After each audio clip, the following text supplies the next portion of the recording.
छत्रपती शिवाजी महाराजांना तसेच जिजाऊ माँसाहेबांना वंदन करतो। नुकताच छावा हा चित्रपट प्रदर्शित झाला नसला तरी ट्रेलर आला, ट्रेलर पाहिला। तो ट्रेलर पाहिल्यानंतर त्यामध्ये छत्रपती घराण्यातील संभाजी महाराज व महाराणी येसूबाई यांच्याविषयी विपरीत चित्रीकरण केलेलं आहे। हे करण्यामागचा हेतू त्यांचा TRP वाढावा।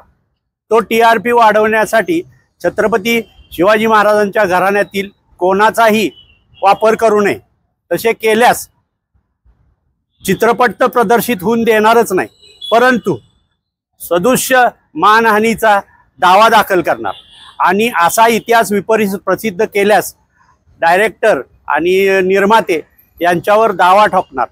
छत्रपती घराण्यातील महाराणी येसूबाईंच्या वंशातील पितृ सदस्य या नात्याने हा मी इशारा देत आहे। तमाम महाराष्ट्रीयन वासियांना एक आव्हान करतो, हा चित्रपट त्वरित बंद करावा।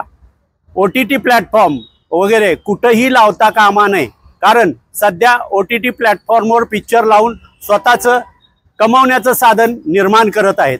छत्रपती संभाजी महाराज महाराणी येसूबाई यांचं वापर करून हे केलेलं कृत्य निंदनीय आहे। याला महाराष्ट्रातील तमाम मराठावासियांच्याकडून आणि माझ्याकडून निषेध व्यक्त करतो आणि